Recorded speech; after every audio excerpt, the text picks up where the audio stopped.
हम बात करते हैं अबाउट सम क्वेश्चंस। कुछ क्वेश्चंस अपन देख लेते हैं। जैसे Recording in progress. सर आपने स्क्रीन शेयर किया? क्या बोल रहे हो बेटे? स्क्रीन शेयर किया आपने? हाँ बेटे मैं कर रहा हूँ।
हाँ बच्चे, ये हमने बात करी।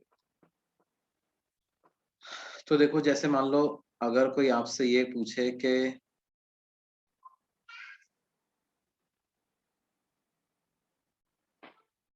For oxygen molecules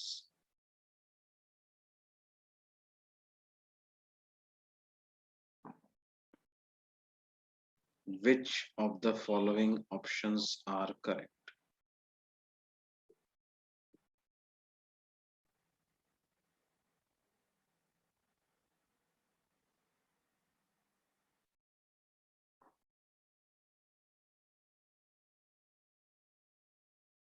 A,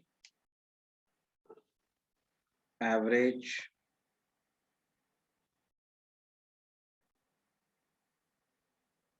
translational kinetic energy per molecule is equal to 3/2 kT.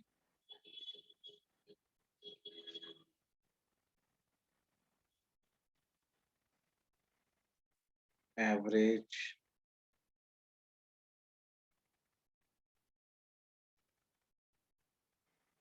rotational kinetic energy per molecule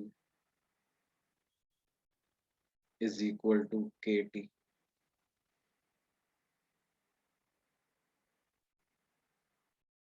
Average kinetic energy sir screen stuck हो गई है। एक minute, let me share it again.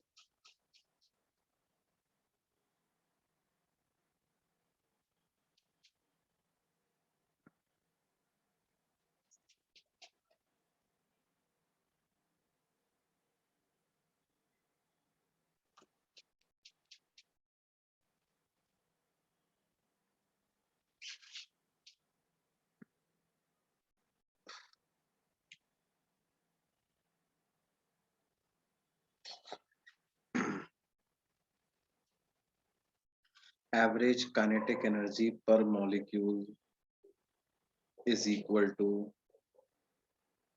5/2 kT.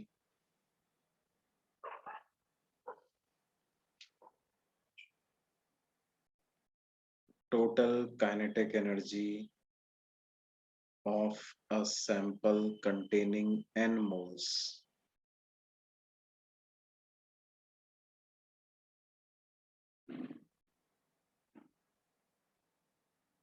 is equal to 5/2 nRT is equal to कितना 5/2 nRT। इनमें से कौन सा option correct है?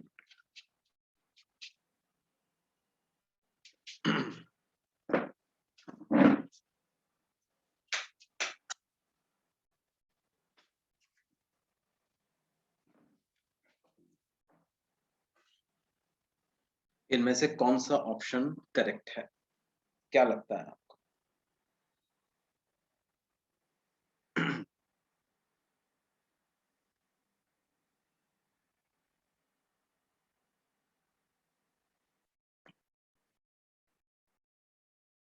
So all of these. Yes, yes, all are correct. A, B, C, all are correct. समझ में आई जी बात सबको? कोई डाउट तो नहीं है? No sir.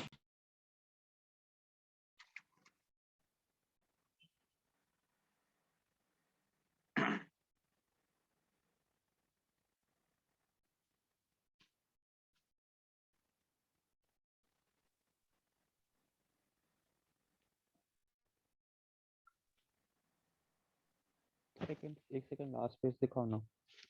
Last page, okay बेटा। हाँ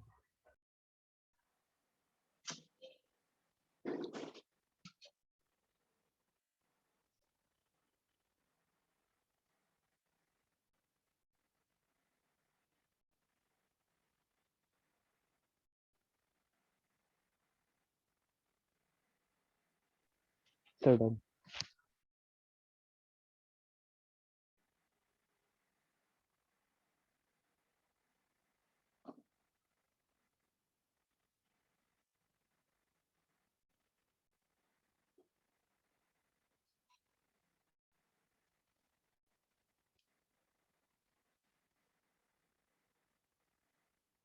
ठीक है बच्चों,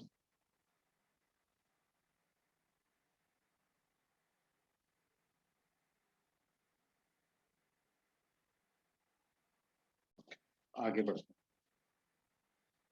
सर एक मिनट। हैं।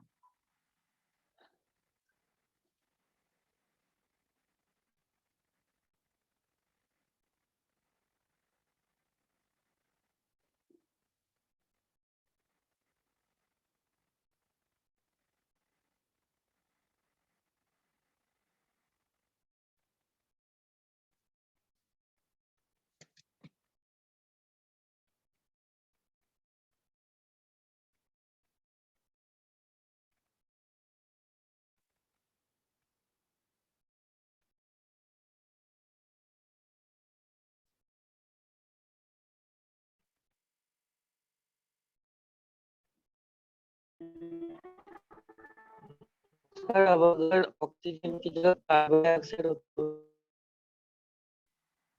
क्या क्या बोल रहे हो बेटे? सर अब अगर ऑक्सीजन की जगह कार्बन डाइऑक्साइड हो कार्बन डाइऑक्साइड अगर होता तो उसके सर वो भी रोटेशनल में बढ़ जाता ना, 3/2 RT KT हो जाता ना।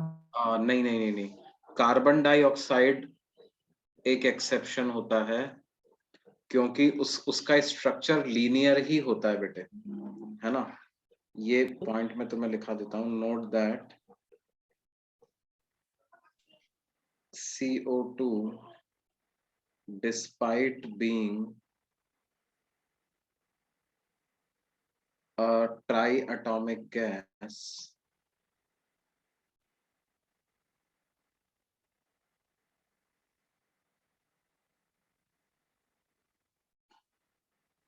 because of its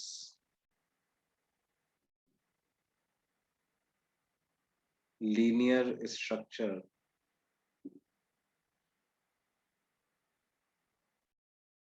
has 5 degrees of freedom only. Sir but बाकी तो मतलब ट्राइएटॉमिक लीनियर को 7 होना चाहिए ना। 6 सर मतलब बाकियों में अगर हम देखते तो उसका रोटेशनल 3/2 KT होता ना। हाँ हाँ, बाकी जैसे मीथेन ले लो, अमोनिया ले लो, NH3CH4, उन सब में क्या होगा? 3 ट्रांसलेशनल और 3 रोटेशनल। रोटेशनल। CO2 का स्ट्रक्चर कैसा होता है?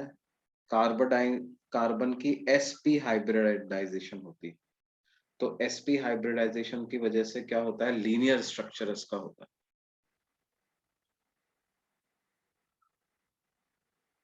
सर इन दैट केस बाकी सारे भी जो लीनियर में एक्सेप्शन है वो सब भी का 5 ही होगा ना? हाँ हैं, जितने भी लीनियर हैं, अगर कोई लीनियर है लेकिन पॉली एटॉमिक है तो उसका 5 ही डिग्री ऑफ फ्रीडम। ठीक है, क्या ये बात समझ में आती है जी?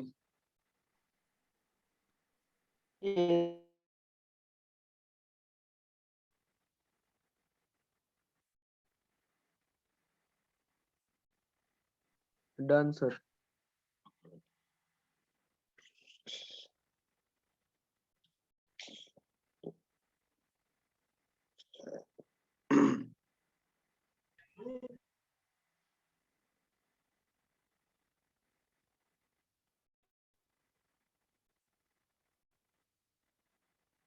अच्छा, इसमें एक एक चीज मैं थोड़ा सा तो मैं बताना चाहूंगा। उस दिन मैंने क्या लिखाया था, हाई टेम्परेचर पे 6 डिग्रीज ऑफ फ्रीडम नहीं होती, हाई टेम्परेचर पे कितनी डिग्रीज ऑफ फ्रीडम होती हैं, 7।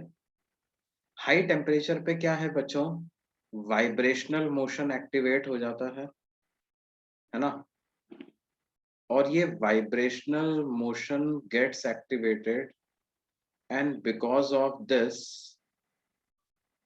2 degrees of freedom get unlocked, one kinetic and one potential।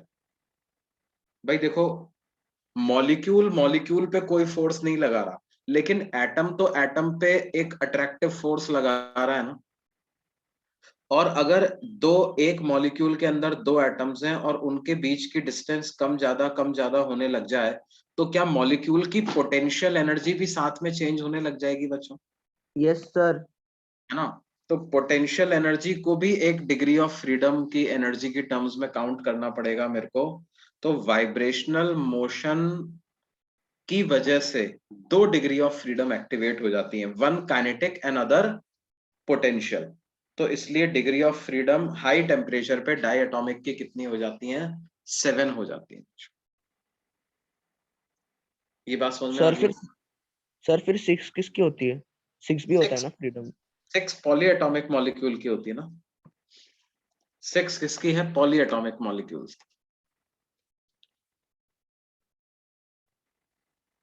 अब नहीं, 8 नहीं होता बेटे, पॉली एटॉमिक का 8 नहीं होता।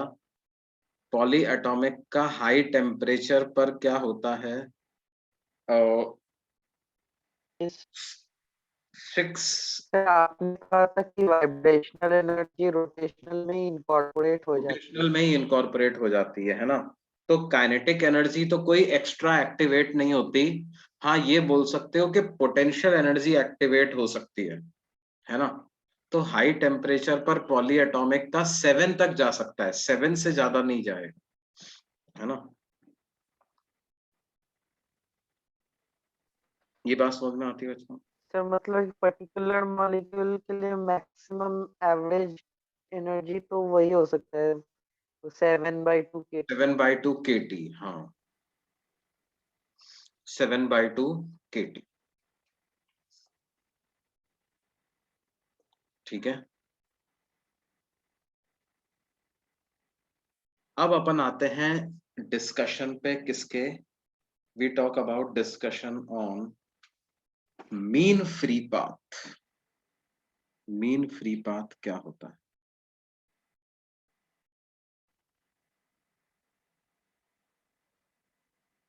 देखो बेटे, हमने ये देखा है कि गैस के मॉलिक्यूल्स जो होते हैं वो काफी हाई स्पीड से ट्रेवल करते हैं ना किसी कंटेनर में। हाँ, हर तरह के मॉलिक्यूल होते हैं, कुछ की स्पीड कम भी होती है, कुछ की ज्यादा भी होती है।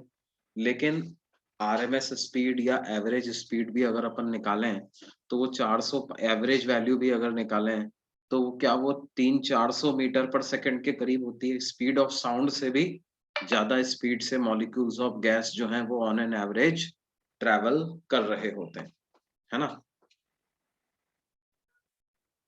इस तो क्या होता है कि अच्छा वो एक किसी कन्फाइंड स्पेस में गैस के मॉलिक्यूल्स हैं, तो और वो रैंडमली मूव कर रहे हैं, तो they are bound to undergo collisions also. एक मॉलिक्यूल का दूसरे मॉलिक्यूल के साथ कोलिजन तो होगा ही होगा। ये बात समझ में आती है? तो क्या है, हम ये कैलकुलेट करना चाहते हैं कि वो फ्रीली कितना डिस्टेंस ट्रेवल करता है ना, मीन फ्री पाथ कितना होता है उसका। फ्री पाथ का मतलब क्या हो गया? फ्री पाथ का मतलब हो गया, Yes, फ्री पाथ distance का मतलब covered without any collision. Distance covered without, या distance covered between successive collisions.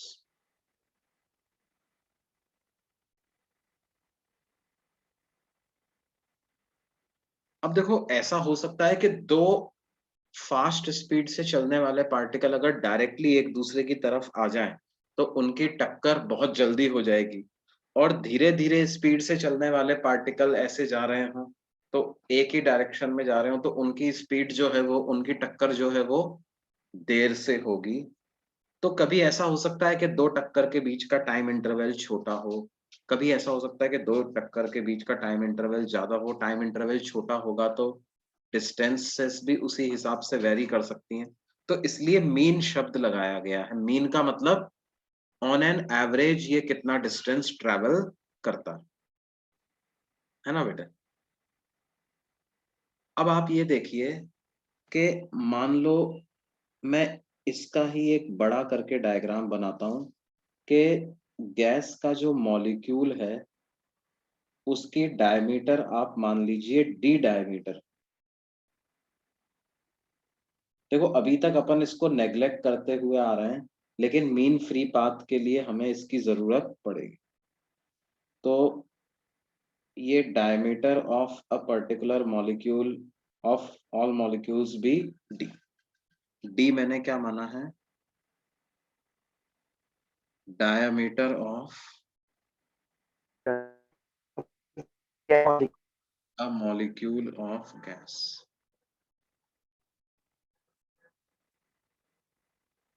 Diameter of a molecule of gas, ये मैंने मान लिया है ना। अब देखो आ, ये मॉलिक्यूल अगर मान लो कुछ v स्पीड से ट्रैवल कर रहा है, तो जब तक इस रेंज में कोई और मॉलिक्यूल नहीं आता, तब तक इस मॉलिक्यूल की उस मॉलिक्यूल के साथ टक्कर नहीं हो सकती, है ना।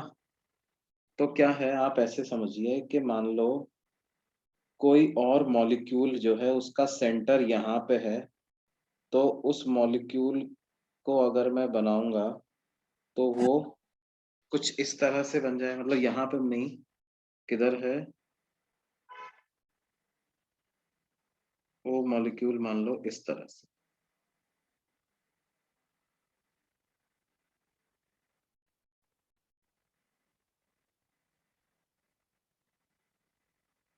और एक मॉलिक्यूल,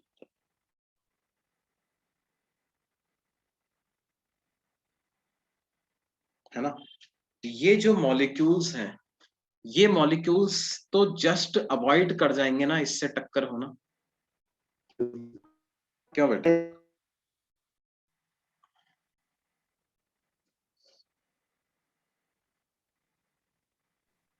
सर क्या बोला आपने अभी? सर एक बार वापस बताइए ना।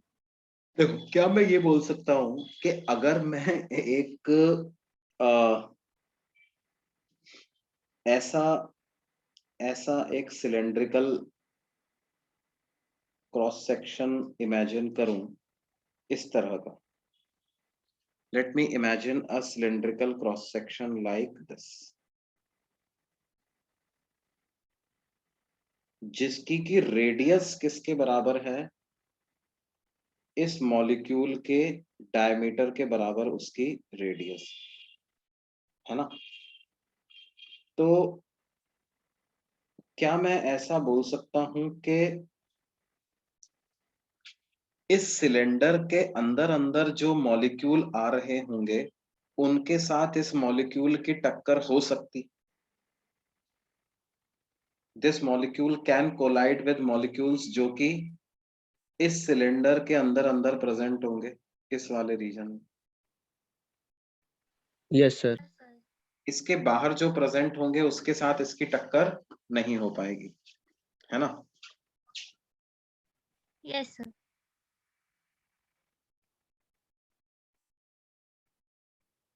अच्छा, अब एक बात आप ये समझिए कि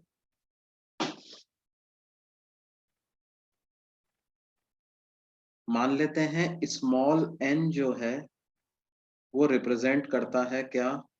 number of molecules per unit volume.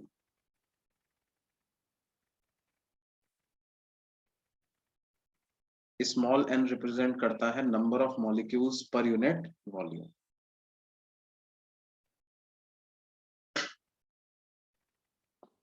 है ना? Number of molecules per unit volume represent करता है। तो अगर मैं एक टी टाइम का इंटरवल कंसीडर करूं, कंसीडर अ टाइम इंटरवल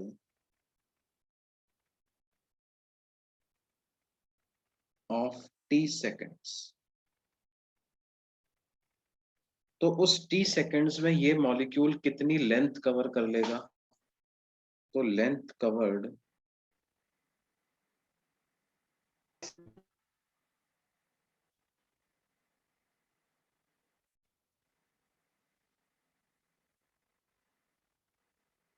को मैं v एवरेज इंटू टी ऐसा लिख सकता हूं।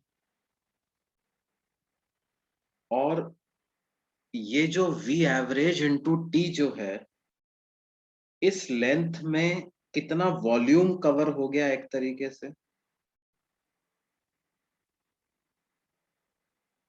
वॉल्यूम कवर्ड हो गया कितना? Pi D square into length, that is v average into T. तो नंबर ऑफ मॉलिक्यूल्स कितने इसको मिल जाएंगे? तो वो पाई डी स्क्वायर बाय 4 होगा ना? नहीं बेटे, ये डी रेडियस है ना? डायमीटर है ना सर? नहीं नहीं, दो ये रेडियस मिलके डायमीटर बन गए ना वापस। ओके। ये हम क्या बात कर रहे हैं, हमने ये वाला सिलेंडर कंसिडर किया है ना। इस सिलेंडर के अंदर अंदर जितने भी मॉलिक्यूल्स आ रहे हैं उन सब मॉलिक्यूल के साथ इस मॉलिक्यूल का कोलिजन हो जाएगा ना। कोई मॉलिक्यूल यहाँ होगा, कोई बिल्कुल जैसे इसकी तरह है एज पे होगा। तो इस इतने वॉल्यूम के अंदर जितने मॉलिक्यूल आ रहे हैं, तो नंबर ऑफ मॉलिक्यूल जितने कवर कर लिए इसने वो कितने हो जाएंगे? n into pi D square into V average into T, है ना? तो बेसिकली क्या आ गया, जितने मॉलिक्यूल कवर कर लिए उतने ही कोलिजन हो गए इसके, है ना? और इसने कितना डिस्टेंस कवर किया? Distance covered by this molecule is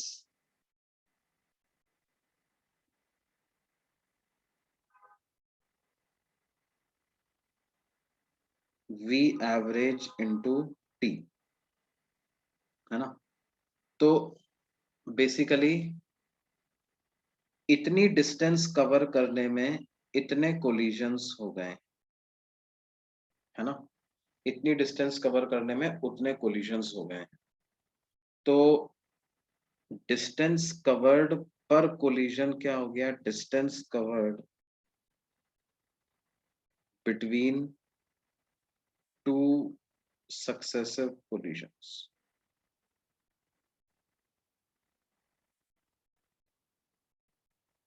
कितनी हो गई?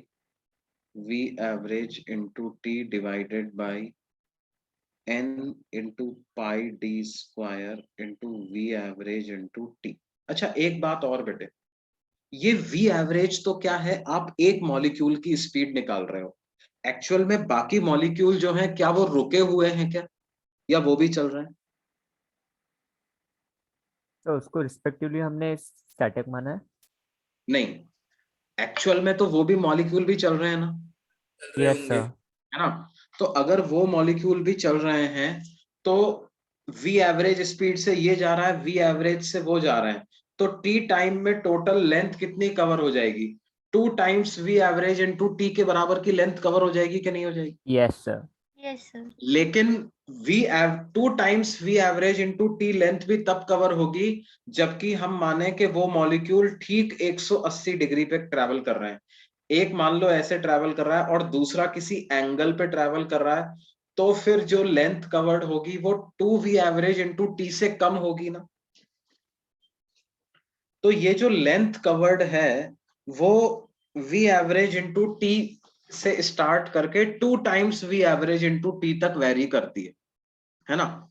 तो ये बेसिकली अगर इसकी हम एवरेज वैल्यू निकालें तो ये एवरेज वैल्यू कितनी आ जाती है बेटे, √2 times V average into T आ जाती है, √2 times V average into T. तो इसको मेरे को √2 से मल्टीप्लाई करना पड़ेगा जी, तो डिनोमिनेटर में एक आपके √2 भी आएगा। और एक मॉलिक्यूल ने तो distance V average into T ही कवर करी है, एवरेज स्पीड ज्यादा होने की वजह से नंबर ऑफ कोलिजन ज्यादा हो गए, रिलेटिव स्पीड ज्यादा होने की वजह से, तो वी एवरेज इनटू टी से V average into T cancel हो जाएगा और ये हमारे पास आ जाएगा √2 pi into N into D, 1/√2 pi N into D square. तो इसको क्या बोलते हैं, mean free path.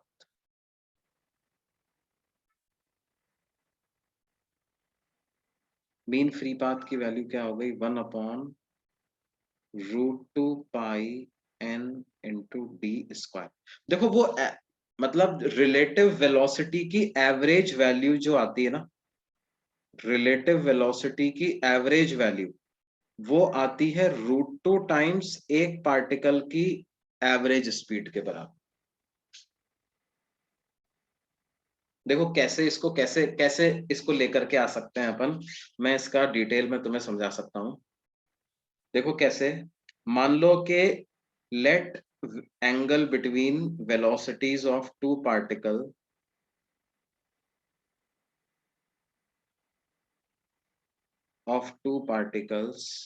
B theta.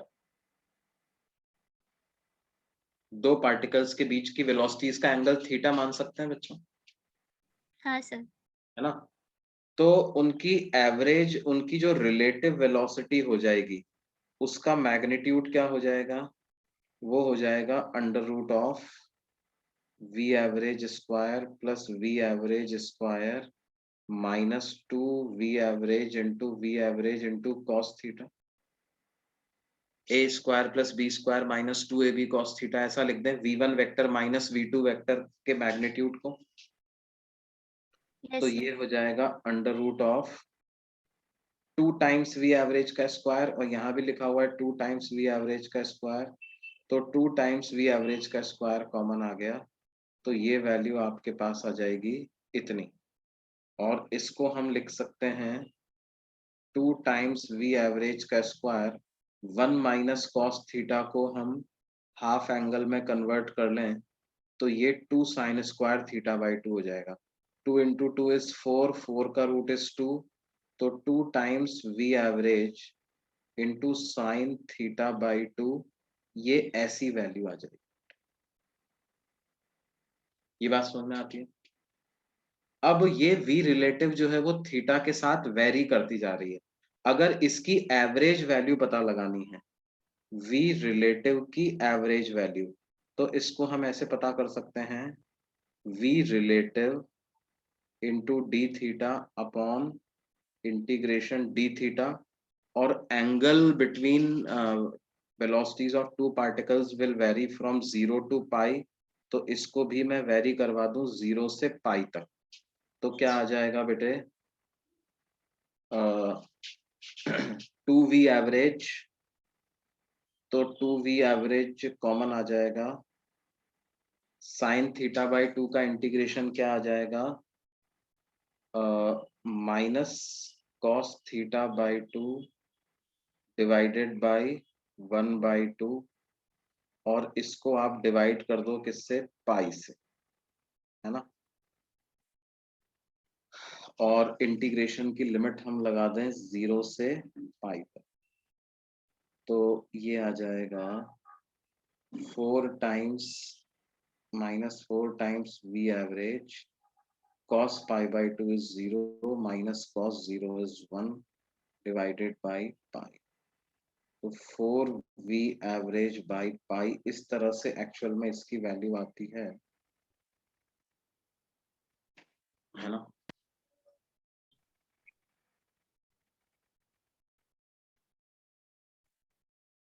Yes sir. लेकिन हम यहाँ पर क्या है इसको यूज कर रहे हैं कितना, √2 टाइम्स v एवरेज के बराबर ही हम इसको यूज कर लेते हैं। उसके पीछे जो उन्होंने लॉजिक प्रोबेबली यूज किया है वो ये यूज किया है कि ऑन एन, मतलब देखो एंगल जो है वो पाई भी हो सकता है और एंगल 0 भी हो सकता है, और इन दोनों के बीच का केस कौन सा ले लिया कि पार्टिकल्स π/2 एंगल पे एक दूसरे से ट्रैवल कर रहे हैं, तो π/2 एंगल पे ट्रैवल कर रहे हैं, तो इनके बीच की रिलेटिव वेलोसिटी क्या हो जाएगी, √2 टाइम्स v एवरेज ऐसी हो जाएगी। तो उसको ध्यान में रखते हुए इन्होंने क्या कर लिया, इसको √2 से मल्टीप्लाई कर दिया एक्चुअली, है ना, तो इस वजह से मीन फ्री पाथ की लेंथ हम इतनी लिख देते हैं। क्या ये बात समझ में आती है बच्चों? सर पर √2 का क्या क्या मतलब है? √2 √2 क्यों का लिखा? मतलब यही है ना कि यार उन्होंने क्या किया भाई, एंगल 0 और 180 के बीच का ले लिया इन्होंने, समझ रहे हो, एंगल 0 हुआ तो रिलेटिव वेलोसिटी 0 हो जाएगी, और एंगल 180 डिग्री हुआ तो रिलेटिव वेलोसिटी 2v हो जाएगी। 0 और 180 के बीच का एंगल क्या होता है, 90 डिग्री। 90। तो 90 डिग्री एंगल हुआ तो रिलेटिव वेलोसिटी क्या हो जाएगी,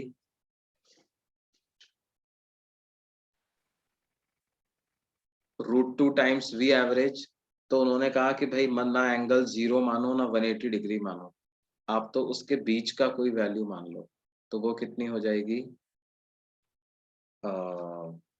√2 टाइम्स v एवरेज निकाल करके उसको कैलकुलेट कर डाला है ना।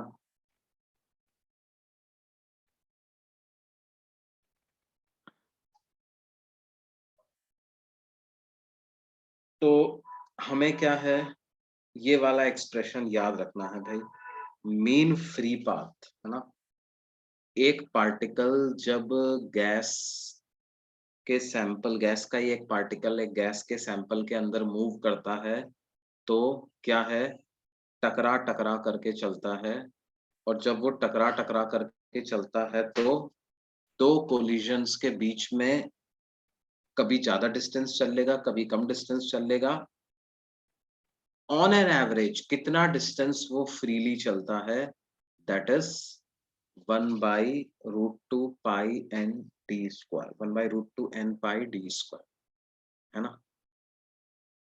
सर ये वैल्यू बहुत ज़्यादा छोटी आएगी ना? ऑफ कोर्स, हाँ, बहुत छोटी आएगी। सर थोड़ा नीचे स्क्रॉल कर सकते हैं क्या? हाँ सर वो लेंथ का वर्ड में √2 क्यों आया? बेटे, वो लेंथ का वर्ड में √2 इसलिए आया क्योंकि हमें क्या देखना है, कितने मॉलिक्यूल्स से ये टकरा गया, है ना। अब इसमें क्या है, इस मॉलिक्यूल द्वारा कवर्ड डिस्टेंस ही नहीं लेना होगा मेरे को, जो दूसरा मॉलिक्यूल इससे आकर के टकरा रहा है उसका डिस्टेंस कवर्ड भी तो लेना होगा ना, तो ये टोटल डिस्टेंस लेनी पड़ेगी मेरे को। अब ये टोटल डिस्टेंस लेने का तरीका क्या है, इसके रिलेटिव बाकियों की वेलोसिटी उसमें आप काउंट करो, तो इसके रिलेटिव बाकियों की वेलोसिटी काउंट करोगे तो कोई 90 डिग्री पे जा रहा है, कोई इससे 0 डिग्री पे जा रहा है, कोई 180 डिग्री पे जा रहा है, कोई 30 डिग्री पे जा रहा है। तो उन्होंने क्या किया कि भाई आप एक 0 और 180 डिग्री के बीच का एंगल उनकी वेलोसिटीज के बीच का मान लो। मतलब कैसा एंगल मान लो, 90 डिग्री का एंगल मान लो। 90 डिग्री का एंगल मान लो तो जो रिलेटिव वेलोसिटी की एवरेज वैल्यू आ जाती है वो आप ले लो यार, है ना। Okay sir.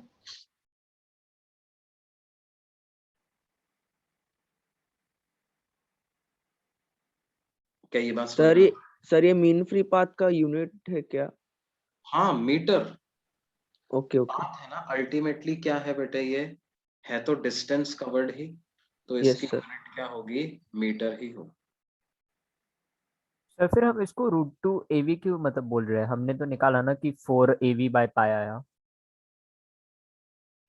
हाँ, देखो बेसिकली वैसे 4 AV/π में भी क्या है बेटे कि हमने एवरेजिंग आउट करने में थोड़ा सा सिंप्लीफिकेशन अज्यूम कर लिया है ना। क्योंकि यहाँ पर आप समझ सकते हो कि अलग अलग मॉलिक्यूल की स्पीड भी अलग अलग, न सिर्फ डायरेक्शन अलग अलग है, उनकी स्पीड भी अलग अलग है। तो हमें उसका भी एवरेज लेना चाहिए एक्चुअली, है ना। ये बात समझ में आती है आपको?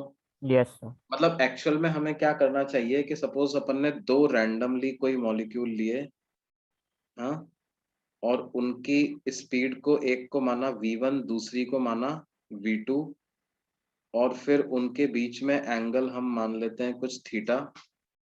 तो अब मुझे क्या है, इन दोनों की पहले तो रिलेटिव स्पीड लिखो। तो रिलेटिव स्पीड आएगी v1 square plus v2 square -2 v1 v2 cos theta, है ना।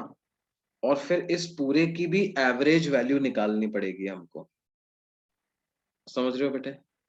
तो v1 स्क्वायर की भी एवरेज, v2 स्क्वायर की भी एवरेज, और 2v1 v2 कॉस थीटा का भी एवरेज निकालना पड़ेगा, नहीं। Yes sir.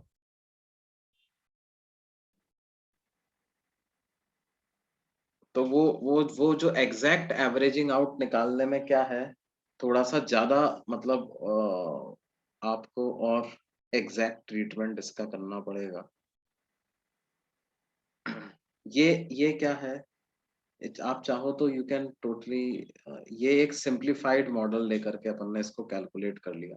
That is why it is not coming out to be exactly as √2 times V have. इसको आप हटा सकते हो।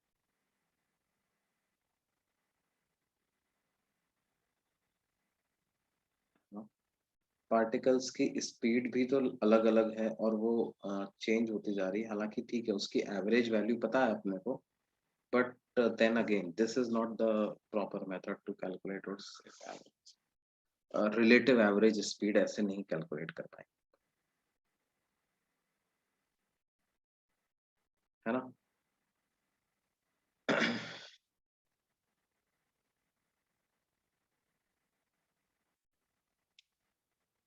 जैसे मान लो हमसे कहा जाए कि calculate the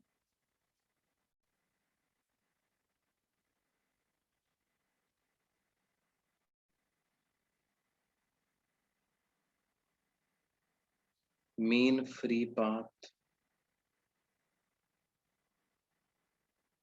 of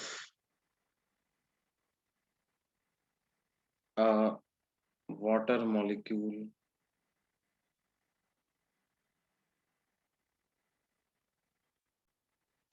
in water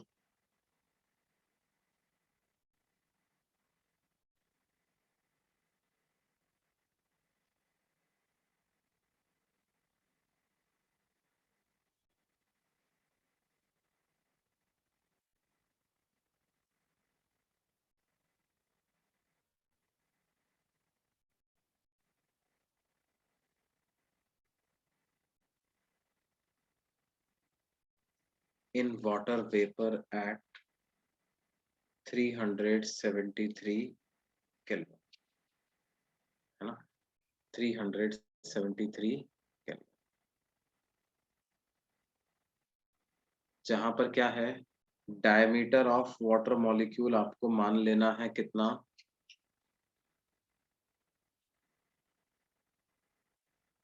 diameter of water molecule आप मान लो 2 एंगस्ट्रॉम के बराबर है। और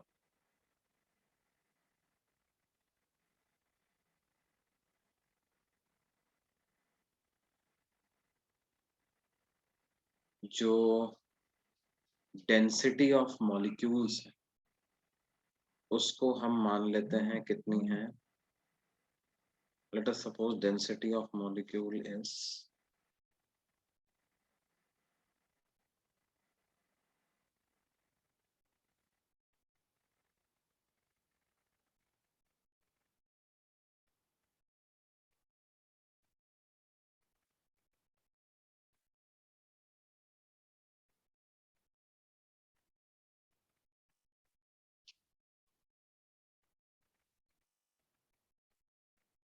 मान लो आपको दिया हुआ है कि density of water vapour is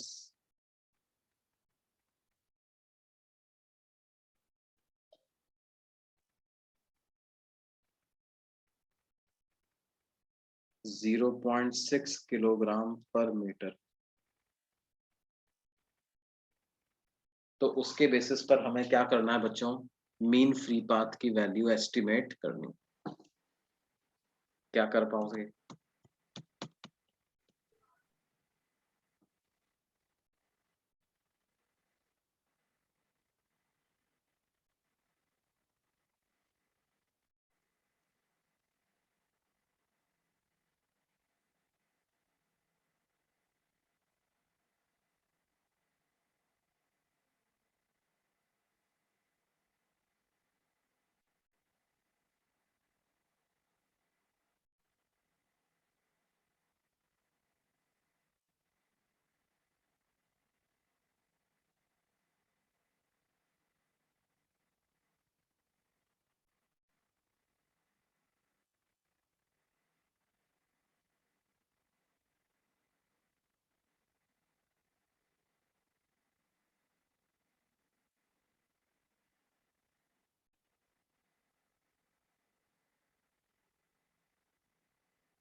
तो देखो बच्चों, ये जो हमें मास पर यूनिट वॉल्यूम डेंसिटी दी हुई है, क्या इससे n कैलकुलेट कर सकते हैं क्या?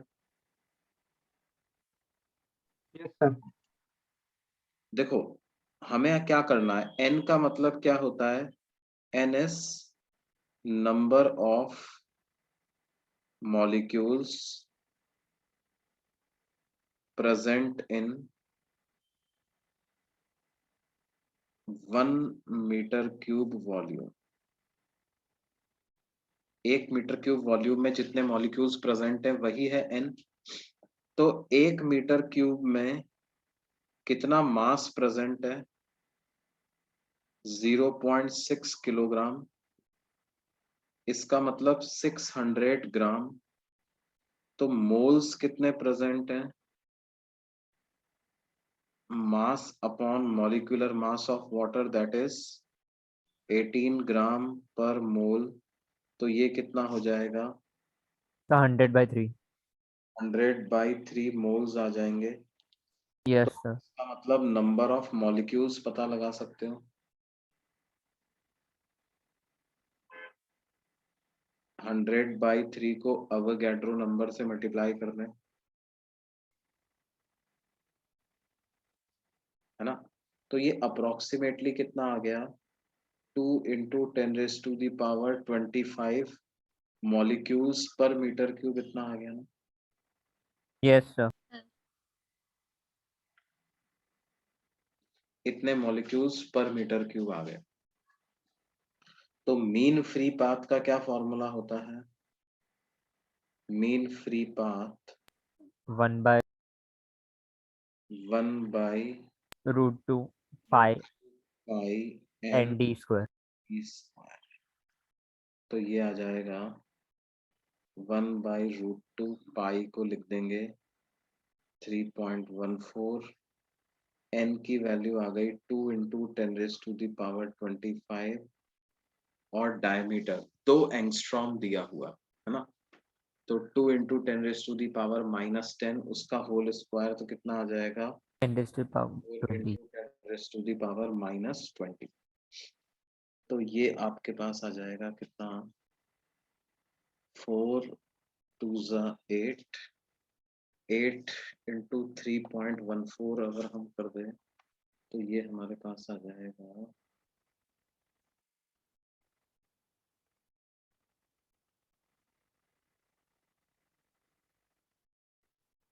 √2 × 25.12 × 10⁵ ऐसा आ जाता है ना।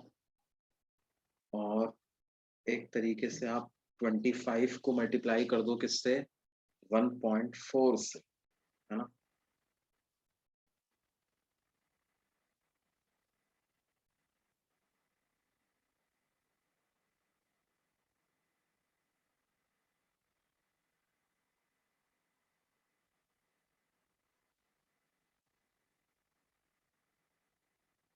(35.168 × 10⁵ मीटर,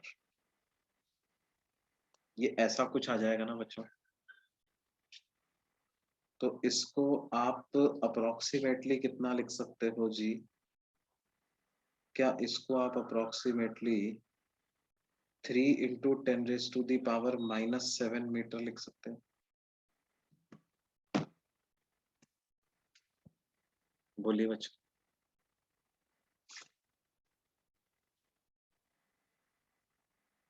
हाँ सर। हाँ, यस सर। इतनी वैल्यू आ जाएगी।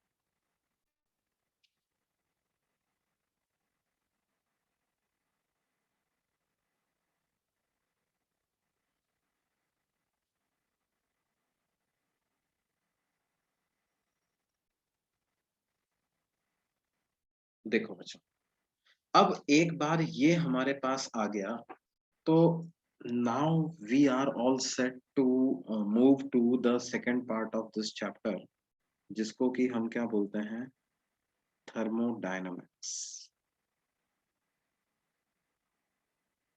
That is thermodynamics. देखो थर्मोडायनामिक्स जो है उसका first law of thermodynamics basically क्या है,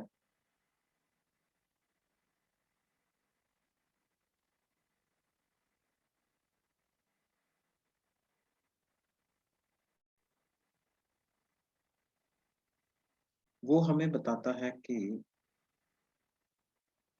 for any system,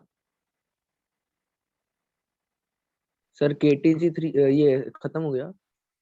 kinetic theory, हाँ बेटा, फॉर एनी सिस्टम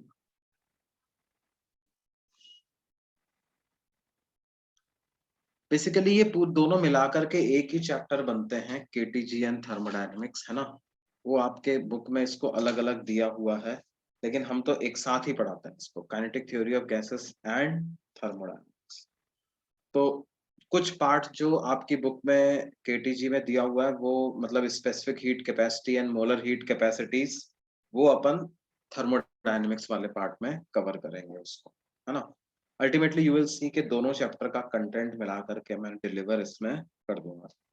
देखो क्या है, सर दोनों तो गैसेस को रिलेटेड ही है सर, इसलिए सिमिलर है। हाँ, मतलब बेसिकली थर्मोडायनेमिक्स जो है वो एक जनरल चीज है जो कि आप गैसेस पे भी लगा सकते हो, बाकी दूसरे ऑब्जेक्ट्स पे भी लगा सकते हो, है ना। काइनेटिक थ्योरी ऑफ गैसेस तो एज द नेम सजेस्ट वो सिर्फ गैसेस तक ही अपने आप को सीमित रखता है, गैसेस के बिहेवियर को स्पेसिफिकली जानता है ना। तो थर्मोडायनेमिक्स में मेनली हम जो है वो गैसेस के बिहेवियर के बारे में तो पढ़ेंगे ही, लेकिन जो लॉज ऑफ थर्मोडायनेमिक्स हैं they are not confined to only gases. वो क्या है, आप बाकियों पे भी अप्लाई कर सकते हो, आप इसको किसी भी सिस्टम पे अप्लाई कर सकते हो, ठीक है। देखो क्या, for any system the change in internal energy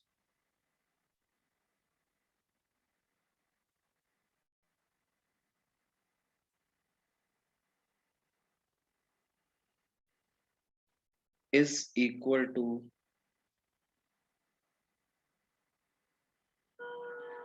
heat supplied to the system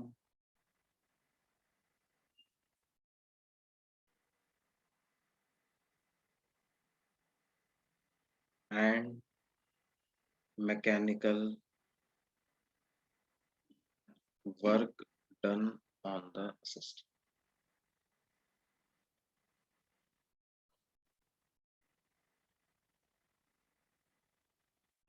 Is equal to heat supplied to the system and mechanical work done on the system. For any system, the change in internal energy is equal to heat supplied to the system and mechanical work done on the system. हम क्या लिखेंगे, change in internal energy को delta U से हम represent करते हैं, heat supplied को लिखेंगे delta Q plus work. Delta U क्या है, change in internal energy of system,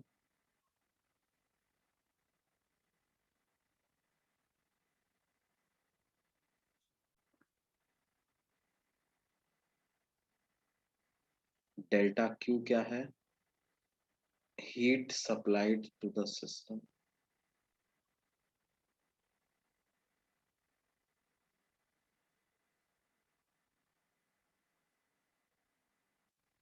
है ना।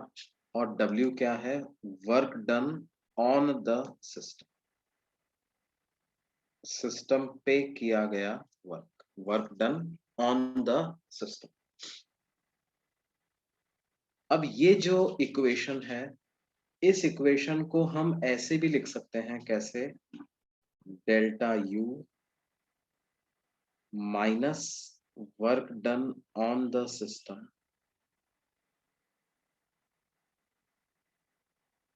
is equal to what, heat supplied to the system. और सर ये एक मिनट जो, ऊपर हाँ बेटा,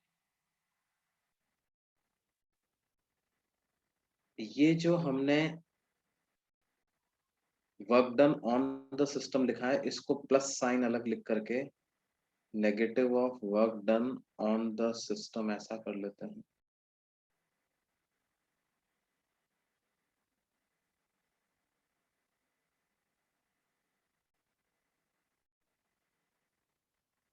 और negative of work done on the system किसके बराबर आ जाएगा, ये आ जाएगा work done by the system.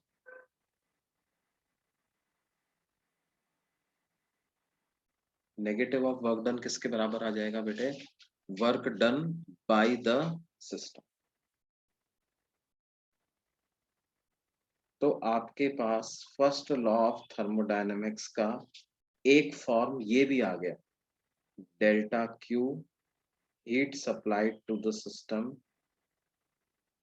is equal to change in internal energy of the system plus work done by the system, है ना। फिजिक्स में हम ये वाली फॉर्म ही ज्यादातर यूज करते हैं। Heat supplied equal to change in internal energy of the system plus क्या, work done by the system.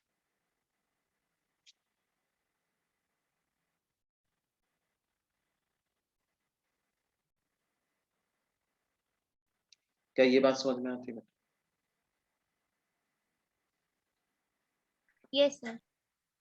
एक सिस्टम को आपने जो हीट सप्लाई कर रहे हो वो दो जगह डिवाइड हो सकती है, या तो सिस्टम उस हीट से अपनी इंटरनल एनर्जी इंक्रीज कर ले, या वो सिस्टम कुछ सराउंडिंग्स को मैकेनिकल वर्क की फॉर्म में एनर्जी सप्लाई कर दे। Work done by the system on the surroundings, yes of course. System अगर वर्क करेगा तो किस पे करेगा बेटे? सराउंडिंग पे ही डिवाइड करेगा। एक यूनिवर्स को दो पार्ट में हम डिवाइड कर सकते हैं, system and surroundings. What is system? System is the part of universe which is under our observation. What is surrounding? Anything apart from that system is surroundings. तो system work done by the system का मतलब क्या है? Of course, work done by the system on the surroundings.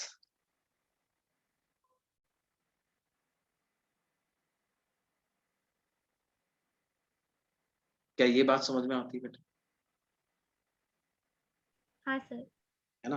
अब देखो, अगर मान लो हम, क्या है ये जो फर्स्ट लॉ ऑफ थर्मोडायनेमिक्स है, वो इस तरह के एक सिनेरियो के लिए हम अप्लाई करते हैं wherein we consider a container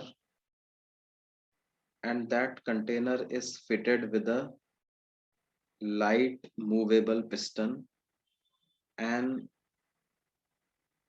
there is an ideal gas in this container. तो ऐसे केस में क्या है बच्चों,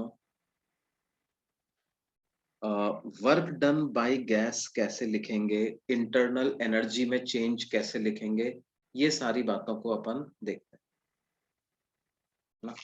स्क्रीन को ऊपर स्क्रॉल करो क्या,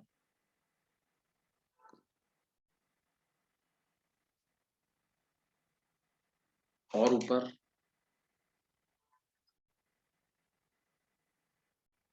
हाँ सर, थोड़ा थोड़ा ऊपर जैसे सकते हो। Thank you sir.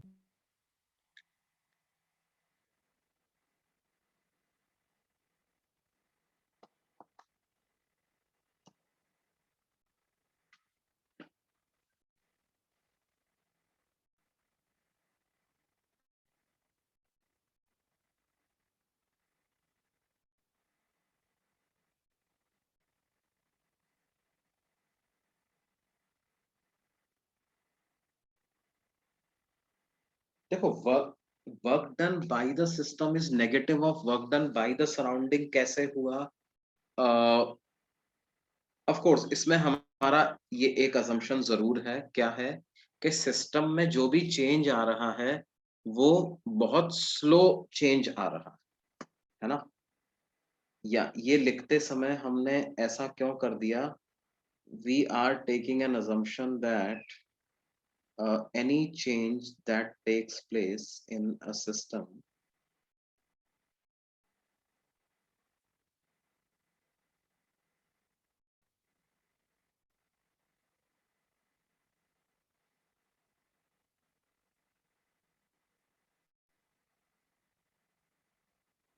occur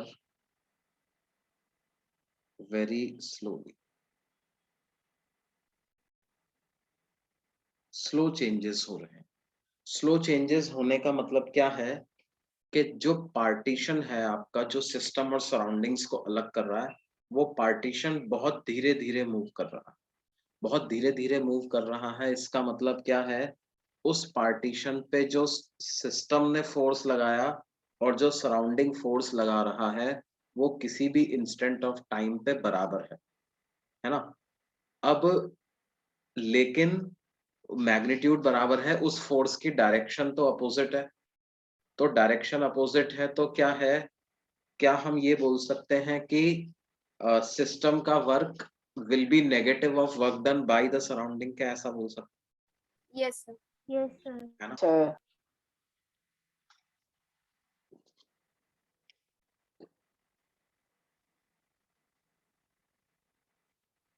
तो ये हमारा मॉडल है ना? इसमें हम मान लेते हैं कि इस पिस्टन का एरिया A है और गैस जो है वो प्रेशर एक्सर्ट करती है, PG लिख देता हूं उसको, pressure exerted by the gas. तो गैस जो वर्क करेगी, देखो वर्क डन का क्या फॉर्मूला होता है? वर्क डन का फॉर्मूला होता है, वर्क डन बाय गैस का क्या फॉर्मूला होगा? Integration of F dot ds, ऐसा वर्क डन का फॉर्मूला होगा, है ना? Yes, sir. अब फोर्स को क्या लिख सकते हैं बेटे? mg pressure into area. Pressure तो यस गैस ने जो फोर्स लगाया वो क्या हो जाएगा? Pressure exerted by gas into area. और डिस्प्लेसमेंट को हम dx लिख दें क्या?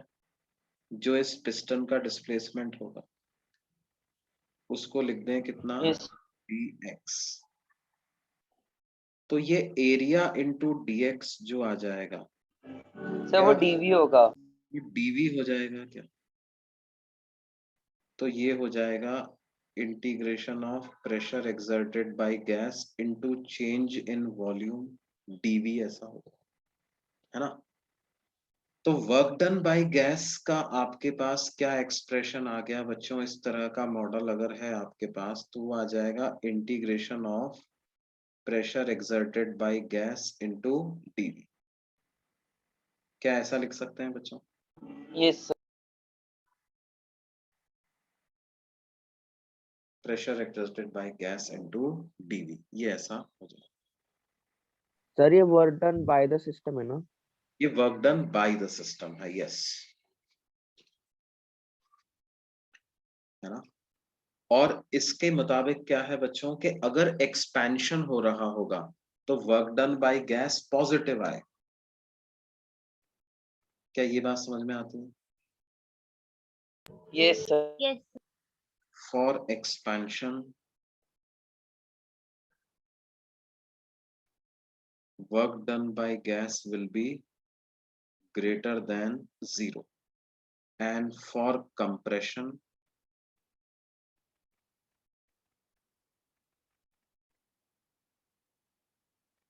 work done by gas will be less than 0। और work done on the gas की बात करें तो उसका साइन इसका अपोजिट होगा, मतलब एक्सपेंशन के दौरान work done on gas will be less than 0, and during compression work done on gas will be greater than। क्या ये चीज समझ में आती है? हाँ सर। सर ये जो पहला वाला है वो क्या बाय गैस है? Yes, work done by gas. Work done by gas.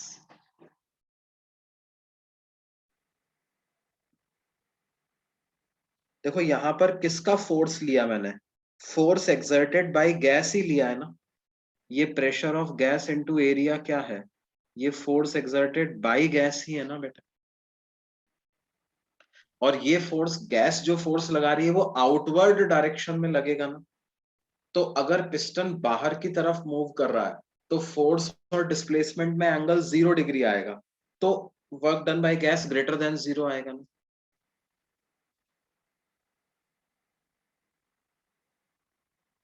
Sir आप एक बार वापस बता सकते हैं? एक बार फिर से सुनो भाई, देखो मैं क्या बोल रहा हूँ कि ये गैस जो फोर्स लगाएगी वो आउटवर्ड डायरेक्शन में लगाएगी ना बेटा, बाहर की यस सर। ऊपर की तरफ। और अगर पिस्टन भी ऊपर मूव करता है तो फोर्स और डिस्प्लेसमेंट के बीच में एंगल 0 डिग्री हो गया, तो वर्क Yes. डन पॉजिटिव हो गया। यस या जिसको अपन शॉर्ट में क्या बोल सकते हैं कि एक्सपेंशन हो रहा है तो work done by gas positive आ जाएगा, यस है ना। और गैस पे जो फोर्स लग रहा है वो ऊपर से नीचे की तरफ लग रहा है,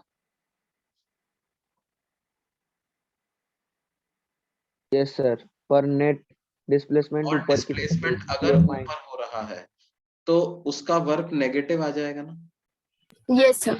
तो क्या हम बोल सकते हैं कि एक्सपांशन के दौरान work done on gas negative आ जाएगा, work done by gas positive आ जाएगा। और अगर मान लो ये एक्सपांशन नहीं हो रहा होता, कंप्रेशन हो रहा होता, तो फिर क्या होता? Work done by gas negative होता। Work done by gas negative आ जाता और work done on gas positive आ जाता। पॉजिटिव आ जाता। तो कंप्रेशन में work done on gas positive, work done by gas negative. Expansion में work done by gas positive, work done on gas negative, है ना। और इन जनरल बेसिकली देखो मैथमेटिकली तो क्या है, आपको ये वाला फॉर्मूला यूज करना है और v इनिशियल से v फाइनल तक लिमिट लगा देनी है। अपने आप अगर v फाइनल v इनिशियल से बड़ा है तो वर्क डन बाय गैस अपने आप पॉजिटिव आ जाएगा, आपको अलग से पॉजिटिव साइन लगाने की जरूरत नहीं है बेटे, है ना। हाँ sir. Work done by gas को आपको लिखना है तो कैसे लिखना है, pressure exerted by gas into dv and substitute limits from v initial to v final. Automatically this expression will give you correct sign of work done by gas.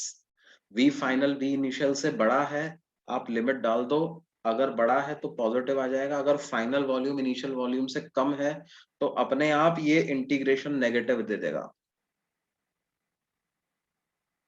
Yes sir. है ना। अब ये वर्क डन बाय गैस जो होता है ना बेटे, ये प्रोसेस डिपेंडेंट क्वांटिटी होती है।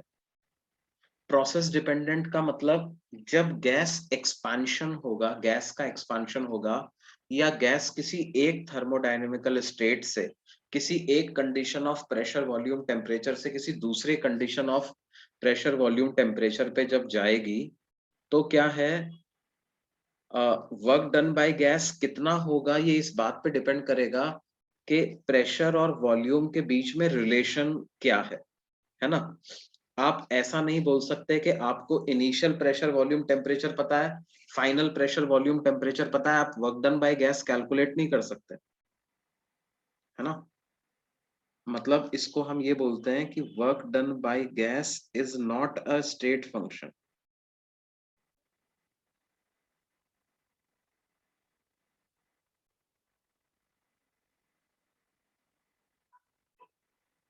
It is a path function,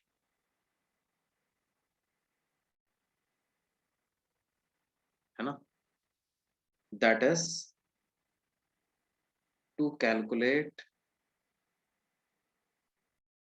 work done by gas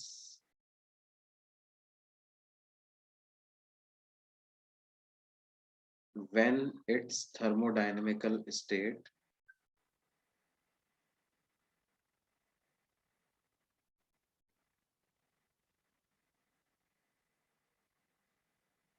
changes from P1 V1 T1 to P2 V2 T2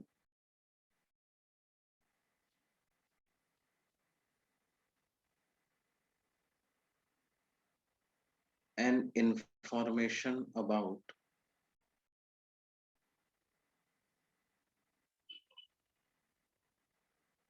how the change was brought out is also required.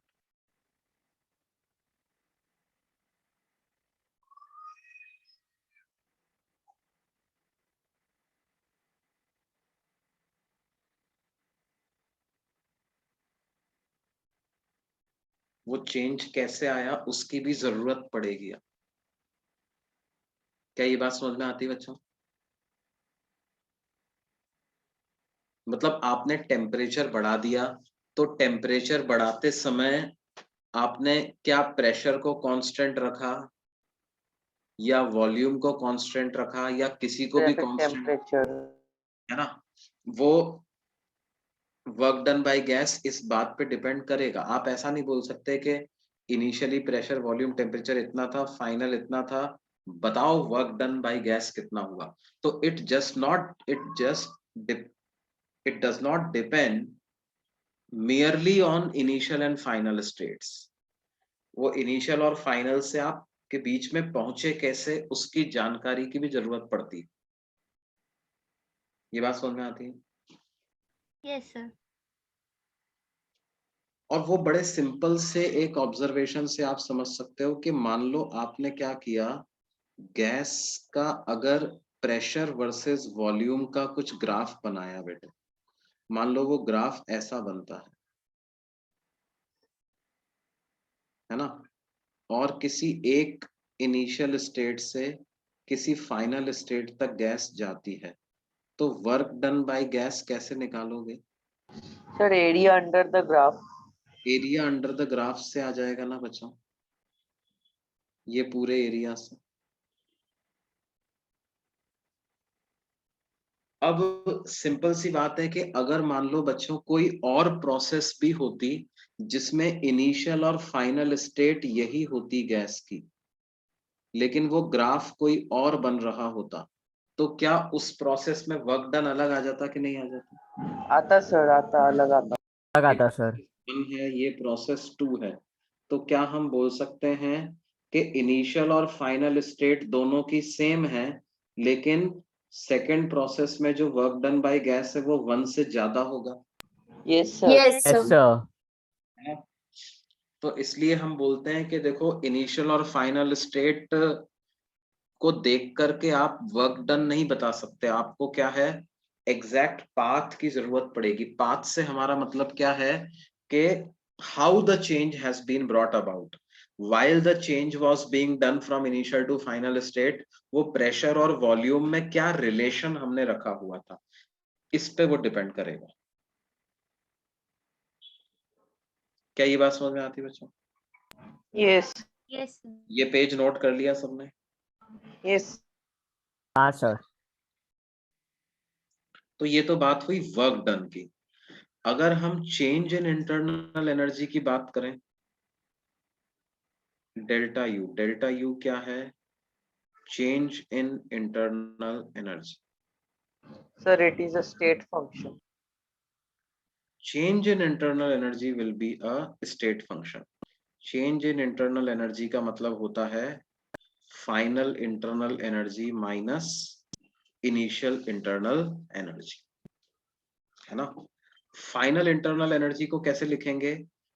consider a gas which has n moles and f degrees of freedom, तो final internal energies f by 2 n r t final and initial internal energies f by 2 n r t initial।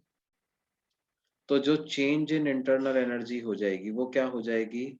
f by 2 n r into T final minus T initial, क्या ऐसा लिख सकते हैं? या change yes. इन internal energy कितना हो जाएगा? f by 2 n r delta t, क्या ऐसा लिख सकते हैं बेटा? Yes sir. तो देखो ये जो चेंज इन इंटरनल एनर्जी का जो एक्सप्रेशन आ रहा है, इसको आप merely by looking at initial and final temperature you can calculate it, yes sir. है ना। we can calculate merely by information of initial and final temperature। बीच का जो पाथ है वो जानने की जरूरत हमको नहीं है ना। तो हम लिख सकते हैं क्या? Change in internal energy is a state function.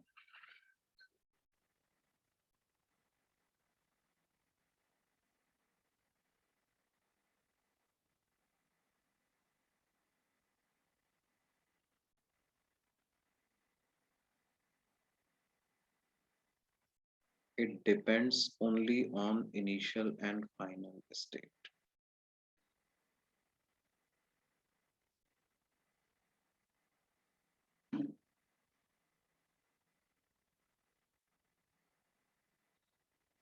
मतलब देखिए क्या है, जैसे हमने अभी पीवी 2 ग्राफ बनाए थे बच्चों, एक ऐसा बनाया था और एक ग्राफ ऐसा बनाया था। ये Yes, इनिशियल स्टेट नाम दिया, इसको फाइनल स्टेट नाम दिया। ये प्रोसेस 1 है, ये प्रोसेस 2 है। तो क्या होगा, क्या मैं बोल सकता हूं कि change in internal energy in process 1 is same as change in internal energy in process 2? Sir हाँ बोलिए। यहाँ पे एफ क्या है, एक बार बताओ ना। एफ क्या होता है मेरे बच्चे? degree of freedom. Internal energy का फॉर्मूले में एफ क्या होता है बेटे?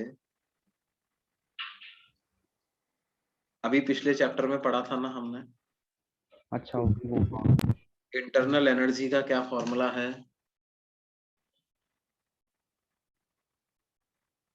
एक गैस सैंपल की टोटल इंटरनल एनर्जी का क्या फॉर्मूला होता है बेटे? F/2 nRT होता है ना, F/2 अगर nRT। F degrees of freedom हाँ है, हाँ हाँ समझे। है ना? सर F क्या है? F is degrees of freedom. हाँ बोलो बेटे। सर मैं ये बोल रहा था सर, अब सर हम्म, अगर ऐसा पीवी ग्राफ हो जिसमें 2 प्रोसेसेस है और दोनों प्रोसेसेस ऐसे इनिशियल और फाइनल स्टेट्स में आते हैं सर, जिसके थ्रू अगर कोई लाइन ड्रॉ किया जाए तो वो वॉल्यूम वाले एक्सिस के पैरेलल हो, तो चेंज इन इंटरनल एनर्जी क्या होगा? चेंज इन इंटरनल एनर्जी कुछ होगा, नॉन जीरो होगा,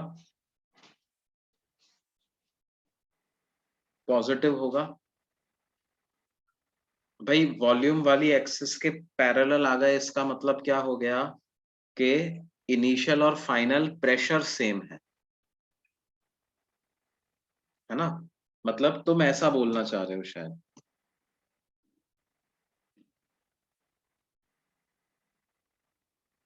हाँ सर। है ना? तो इसका मतलब क्या हो गया बेटे कि initial pressure is same as final pressure, लेकिन इनिशियल वॉल्यूम और फाइनल वॉल्यूम तो अलग अलग है ना। यस। तो इनिशियल प्रेशर सेम है, वॉल्यूम बढ़ गया तो टेम्परेचर भी बढ़ गया। तो क्या हम बोल सकते हैं कि फाइनल टेम्परेचर इनिशियल टेम्परेचर से ज्यादा है, तो change in internal energy will be greater than zero, yes. है ना?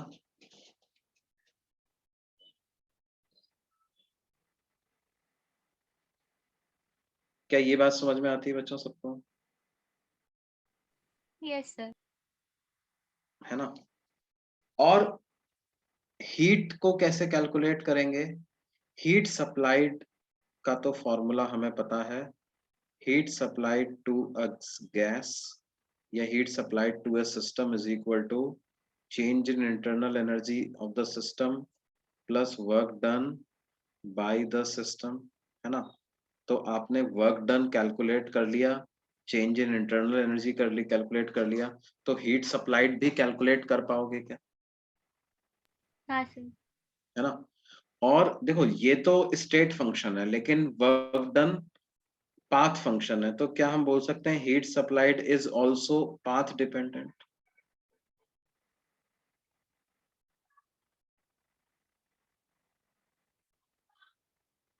क्योंकि हीट सप्लाइड जो आएगा वो दोनों के सम से आएगा, है ना? एक एक पार्ट मान लिया कि पाथ पे डिपेंड नहीं करता है, लेकिन दूसरा पार्ट तो पाथ पे डिपेंड करता है ना, तो इन दोनों का जो सम आएगा क्या वो पाथ पे डिपेंड करना चाहिए?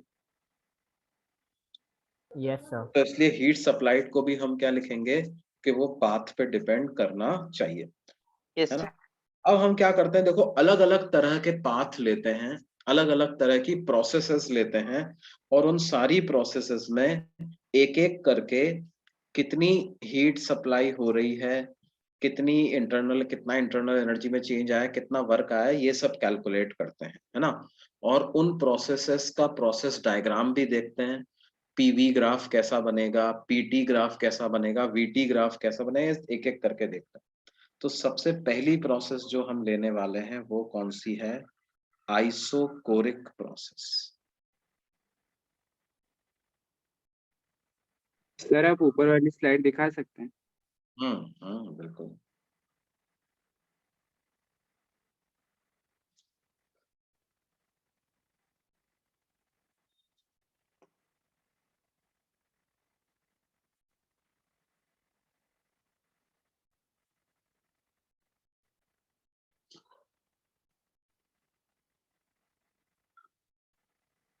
ये सब किस चीज का प्रोसेस है? ये सब इस चीज का प्रोसेस है कि बेसिकली हम जो पढ़ने वाले हैं वो क्या है कि एक आइडियल गैस हमारा सिस्टम है ना, और उस आइडियल गैस को हम क्या करने वाले हैं, उसका टेम्परेचर बढ़ाना चाहते हैं अपन, या उसकी क्या है स्टेट में चेंज करना चाहते हैं, किसी एक कंडीशन ऑफ प्रेशर वॉल्यूम और टेम्परेचर पे वो है, उससे उसको किसी दूसरे प्रेशर वॉल्यूम और टेम्परेचर पे लेकर के जाना चाहते हैं। और ये जो चेंज है, इस चेंज में हम स्टडी करना चाहते हैं कि कितना हीट सप्लाई करना पड़ेगा, गैस से कितना वर्क हमको मिल जाएगा, work done by gas on the system कितना होगा, उसकी इंटरनल एनर्जी में कितना चेंज हमको करना पड़ेगा, ये सारी चीजें अपन पढ़।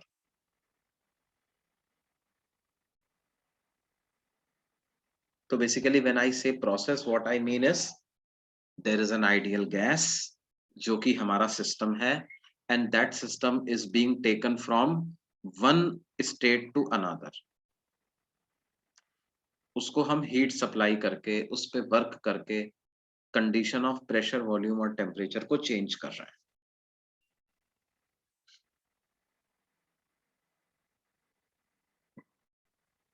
ये नोट कर लिया बेटा, ये वाला स्लाइड नोट कर लिया? एक सेकंड। हाँ सर। तो सबसे पहली प्रोसेस जो हम ले रहे हैं वो क्या पढ़ रहे हैं, आइसोकोरिक प्रोसेस, या इसको आप आइसोकोरिक हीटिंग ऐसा भी लिख सकते हैं। तो volume constant. Isochoric heating, isochoric से मतलब हमारा क्या मतलब होता है कि the volume of the gas remains constant during the process. remains constant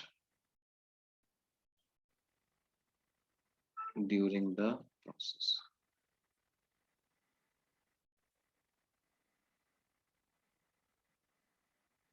है ना? वॉल्यूम कांस्टेंट का मतलब सिर्फ ये नहीं है कि initial volume is same as final volume. Volume constant से हमारा मतलब क्या है कि वॉल्यूम में कभी चेंज आया ही नहीं, dV रिमेन्स 0। वॉल्यूम कांस्टेंट का मतलब क्या है, never ever during the process volume of the gas changes, होता चेंज ही नहीं हो रहा, कांस्टेंट ही रह रहा है ना। मतलब क्या है, जैसे अगर फिजिकली अगर मैं बताऊं तो कैसा लिखेगा ये कि आपने क्या किया, we take a rigid container,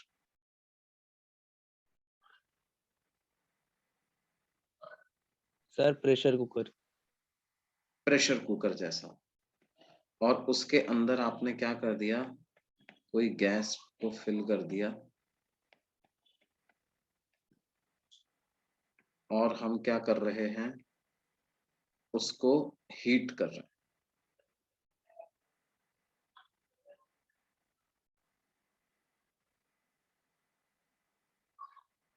It is being heated, rigid container and the container is being heated। तो क्या होगा बेटे, अगर वॉल्यूम कांस्टेंट है, अच्छा हम ये सब आइडियल गैस के लिए पढ़ रहे हैं, सारी चीजें किसके लिए पढ़ रहे हैं, आइडियल गैस। आइडियल। तो आइडियल गैस का मतलब PV equal to nRT equation भी लगा सकते हैं उसके लिए। Yes Yes, sir. sir. Yes, sir. और अगर वॉल्यूम कांस्टेंट है, इसका मतलब क्या मैं ऐसा बोल सकता हूं कि प्रेशर अपॉन टेम्परेचर का जो रेशो है वो भी कांस्टेंट है। Yes, sir. Yes sir. Yes, sir. That means P1 by T1 is equal to P2 by T2। मतलब क्या है, टेम्परेचर बढ़ेगा तो प्रेशर भी उसी बढ़ेगा। रेशो से बढ़ जाएगा, Yes, sir. है ना, उसी रेशो से प्रेशर भी बढ़ जाएगा, जिस तो फैक्टर से ये शायद कोई गैस लॉ ही है सर। हाँ ये गैस लॉ ही हो ना, ये चार्ल्स लॉ ही तो है। Yes sir. When volume is constant, pressure is directly proportional to temperature। तो देखो क्या होगा ऐसे केस में, आप बॉडी आइसोलेटेड बोल सकते हैं या नहीं? देखो आइसोलेटेड तो क्या ही हुआ, आप बाहर से हीट तो सप्लाई कर ही रहे हो, यस सर। है ना। ओके। अब देखिए इस केस में अगर मान लो हम जैसे गैस को गर्म कर रहे हैं, हीट सप्लाई कर रहे हैं, तो उसका टेम्परेचर बढ़ेगा, और टेम्परेचर बढ़ेगा तो प्रेशर भी बढ़ेगा, राइट। Yes sir. तो अगर मान लो हम गैस इस तरह की प्रोसेस का प्रेशर वर्सेस वॉल्यूम ग्राफ बनाए तो वो कैसा बनेगा बेटे? क्या वॉल्यूम वो कांस्टेंट रहेगा। इस तरह का बन ओरिजिन जाएगा? से पास करेगा। सर कोई स्ट्रेट लाइन होगा sir. Yes sir. Straight line origin से पास करेगा सर। अरे ओरिजिन से क्यों पास करेगा? सर ऐसे वॉल्यूम कांस्टेंट रहना चाहिए ना बेटे। Yes yes sir. तो जैसे मान लो ये कुछ वॉल्यूम है तो हमेशा इतना ही वॉल्यूम रहेगा, और सर लैग प्रेशर हो गई है स्क्रीन। हाँ सर, स्क्रीन लैग हो।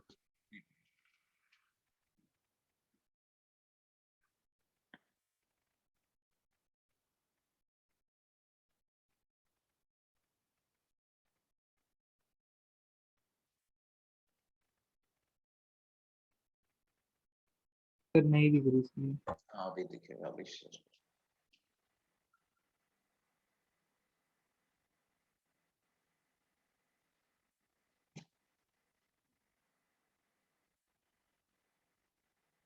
यस सर दिख रहा है अभी।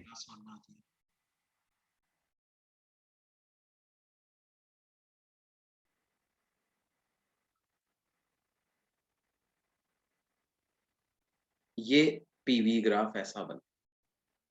अच्छा, इस तरह की प्रोसेस का अगर मेरे को पीटी ग्राफ बनाना है तो वो कैसा बने? सर वो नीचे डॉटेड लाइंस हैं क्या? डॉटेड लाइन, है ना। ओके। मतलब भाई यहाँ इस जगह तक थोड़ी पहुंच रहे हो आप, जीरो प्रेशर थोड़ी होगा कभी, कुछ ना कुछ प्रेशर तो होगा ही ना। Yes sir. Yes, sir. अच्छा, पीटी ग्राफ कैसा बनेगा बच्चों? कांस्टेंट। सर स्ट्रेट लाइन बनेगा sir. Yes sir origin. Passing through origin, Slow. Yes sir. है ना। मतलब ओरिजिन तक पहुंचाएंगे नहीं अपन उसको, लेकिन जब एक्सटेंड करेंगे तो ओरिजिन को वो कट करेगा। Yes sir. Yes, sir. और पॉजिटिव स्लोप का बनेगा, टेम्परेचर बढ़ेगा तो प्रेशर भी बढ़ेगा। वीटी ग्राफ कैसा बनेगा इसका? Sir parallel to sir straight line parallel to X axis. Yes, straight line parallel to, X axis. है ना। ये वीटी ग्राफ है। सर ये 0 से क्यों नहीं लिया? टेम्परेचर तो 0 हो सकता है ना। 0 केल्विन, 0 इतने छोटे टेम्परेचर पे तो बेटे कोई भी गैस आइडियल गैस नहीं होती ना।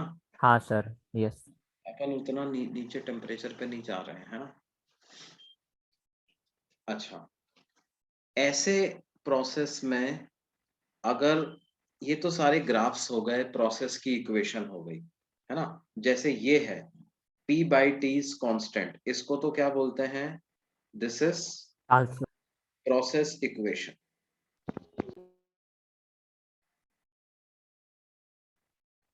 प्रोसेस। ये सब क्या हो गए? प्रोसेस ग्राफ्स, है ना। अब एक एक करके हम पता लगाते हैं भाई, चेंज इन इंटरनल एनर्जी क्या होगा? Change in internal energy in isochoric process. तो भाई प्रोसेस कैसी भी हो, चेंज इन इंटरनल एनर्जी का तो एक ही फॉर्मूला है ना। क्या यस फॉर्मूला है? Delta F by F by 2 F by 2 NRT।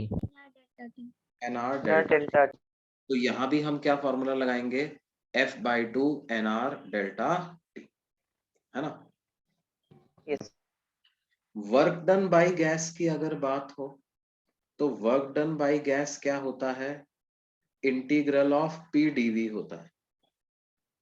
अच्छा, इस केस में तो वॉल्यूम ही चेंज नहीं हो रहा, तो वर्क डन बाय गैस कितना हो जाएगा बच्चों?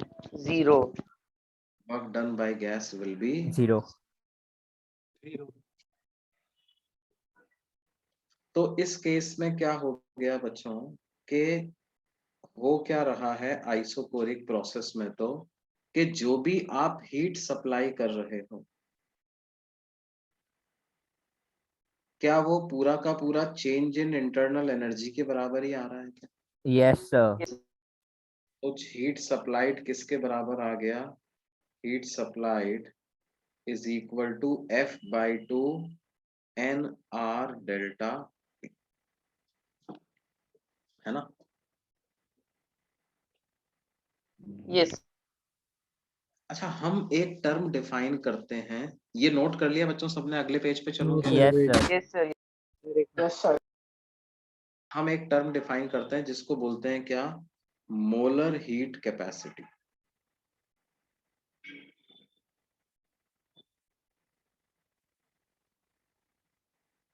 तो मोलर हीट कैपेसिटी क्या होती है? सर पर मोल होती है क्या सर? पर energy mole required to heat required to raise the temperature of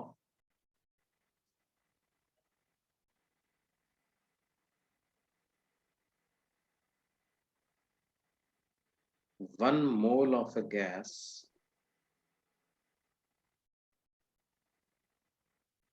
by 1 degree Celsius, है ना? एक मोल का 1 डिग्री टेम्परेचर बढ़ाने के लिए जो हीट की जरूरत होती है उसको क्या बोलते हैं बच्चों? Molar molar. Heat molar heat capacity. Capacity. तो molar heat capacity for isochoric process जो है उसको CV सिंबल से रिप्रेजेंट करता हूं। इन जनरल हीट कैपेसिटी का सिंबल होता है C, और CV मतलब क्या हो गया? Molar heat capacity for isochoric process. Molar heat capacity for क्या? At constant volume isochoric process. Isochoric process. V stands for volume is constant.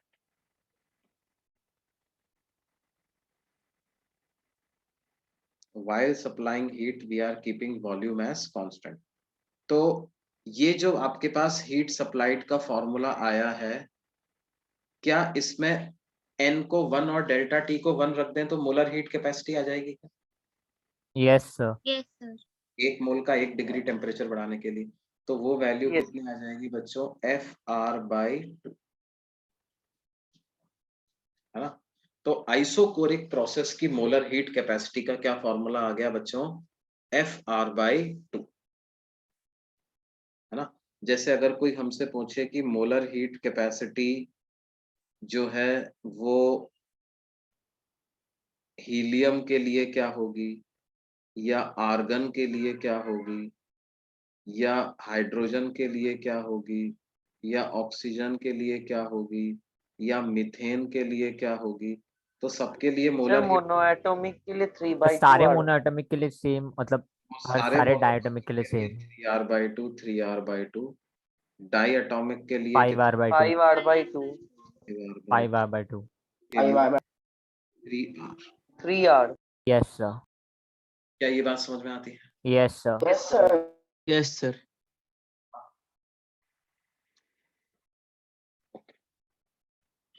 तो ये क्या बात हुई बच्चों? एक आइसोकोरिक प्रोसेस का एनालिसिस हमने किया, है ना? अब हम बात करते हैं किसकी?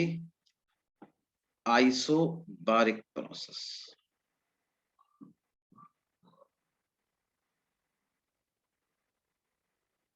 Sir, the P is constant during process. बिल्कुल। आइसोबारिक प्रोसेस किसे कहते हैं? The pressure is kept constant. A process in which pressure is kept constant.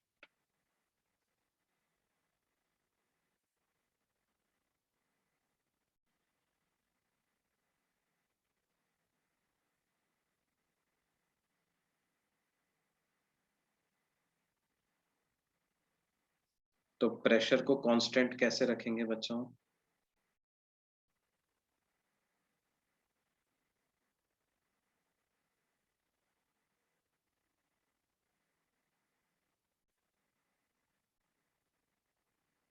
कि गैस को पिस्टन से बंद कर रखा है हमने, है ना?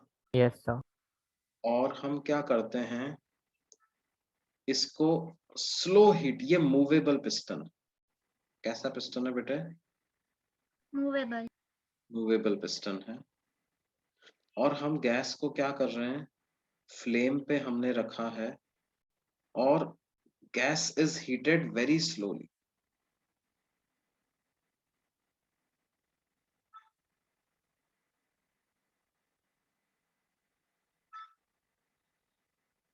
गैस को हम स्लो हीटिंग कर रहे हैं, स्लो हीटिंग कर रहे हैं, तो ये क्या मैं बोल सकता हूँ कि पिस्टन भी धीरे धीरे एक्सपैंड करेगा? Yes sir. हाँ सर, to धीरे keep धीरे the pressure एक्सपैंड करेगा same. मतलब हमेशा इक्विलिब्रियम में रहेगा, Yes sir. और हमेशा इक्विलिब्रियम में रहेगा तो क्या मैं बोल सकता हूँ कि pressure of gas will remain constant, Yes sir. है ना? तो ये जो स्लो हीटिंग है, मूवेबल पिस्टन है, these are keywords to identify that the process is going to be isobaric, है ना? ये बात समझ में आती यस है? सर। Yes, हाँ sir. सर. फिर से मैं एक बार लॉजिक रिपीट कर रहा हूं, मैं क्या बोल रहा हूँ, क्योंकि गैस को हम धीरे धीरे हीट कर रहे हैं और पिस्टन मूवेबल है, तो पिस्टन धीरे धीरे ही ऊपर मूव करेगा।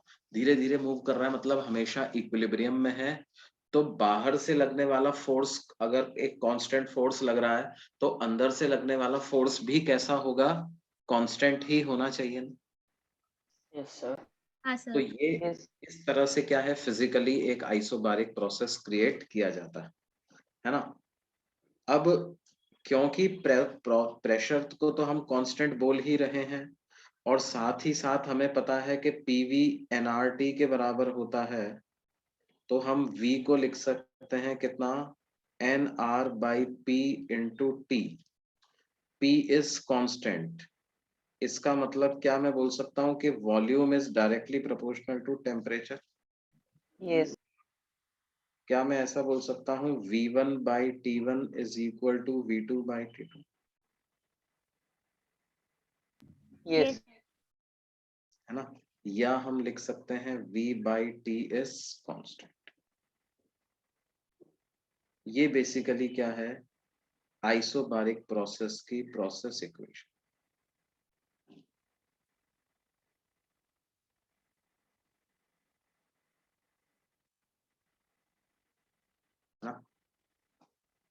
मतलब, और ग्राफ्स अगर आप बनाओगे तो ग्राफ्स कैसे बनेंगे बच्चों,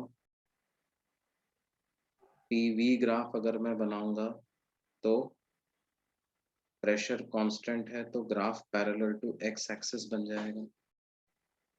अगर मैं वीटी ग्राफ बनाऊंगा तो वो Constant रहेगा. Passing through straight line passing through तरह का बनेगा, है ना? लेकिन ये टेम्परेचर केल्विन में होना चाहिए बच्चों, अगर केल्विन में नहीं हुआ तो फिर ओरिजिन से पास नहीं होगा ये। और यस सर अगर हमें ग्राफ बनाना है कौन सा, पीटी ग्राफ बनाना है, तो वो भी ऐसा ही। क्या ये बात समझ में आ रही है बच्चों? Yes yes sir. हाँ। इस प्रोसेस में अगर चेंज इन इंटरनल एनर्जी आपको लिखनी है तो वो कैसे लिखोगे जी? सर वो तो सेम ही रहता है हर तो बार। इसमें बस work done. F by two N R delta T ही हो जाएगा यस ना? Sir Yes sir. Work done by gas अगर इसमें लिखना है तो कैसे लिखेंगे, integration of P DV, PDV and P is constant तो it can be taken out of integration, तो ये सिंपली बन जाएगा integration of DV. Limit substitute कर दें V इनिशियल से V फाइनल, तो ये हो जाएगा P E V delta square V by 2. V square by two किधर, वही V कहाँ है, dV का Sorry. इंटीग्रेशन सिंपली V हो जाएगा, हाँ sir sir. P Sorry. Delta we होगा। P डेल्टा, है ना? अच्छा, इसको एक और तरीके से लिख सकते हैं, जो P इंटू V फाइनल है उसको NRT फाइनल लिख सकते हैं, Yes sir sir. Yes sir. NRT final minus NRT initial, तो क्या ये value NRT final minus T initial के बराबर आ जाएगी? इसे N R delta T NR delta T भी लिख सकते हैं, है ना? आइसोबारिक प्रोसेस का वर्क डन का क्या फॉर्मूला हो जाएगा बेटे? P डेल्टा V, या अगर टेम्परेचर के टर्म्स में लिखें तो NR NR delta. Delta T। Delta T. क्या ये बात समझ आती है जी? Yes okay.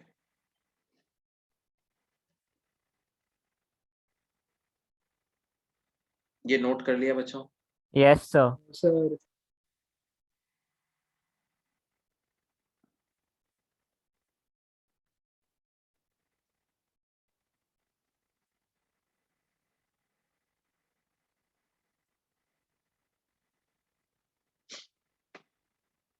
देखिए, बोला ही नहीं।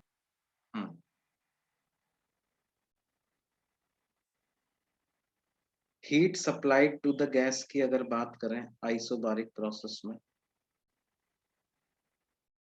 तो हीट सप्लाइड का फॉर्मूला तो वही होता है delta U plus W, change in internal energy plus work done by gas.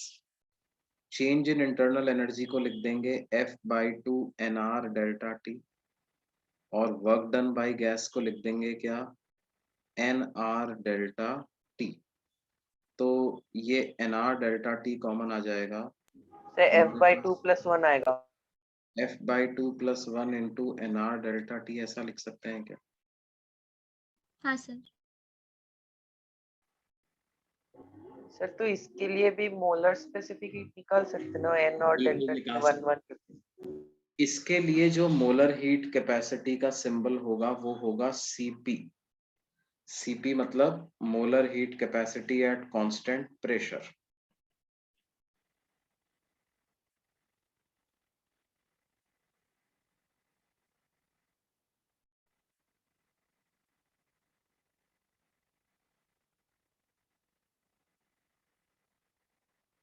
तो वो क्या आ जाएगी बच्चों?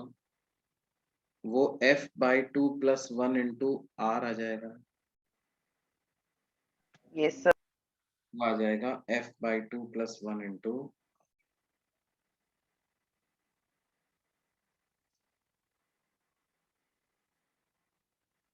एक चीज आप नोट करो कि अलग अलग टाइप ऑफ गैसेस के लिए Cp की वैल्यू अलग अलग होगी, Cv की वैल्यू अलग अलग होगी।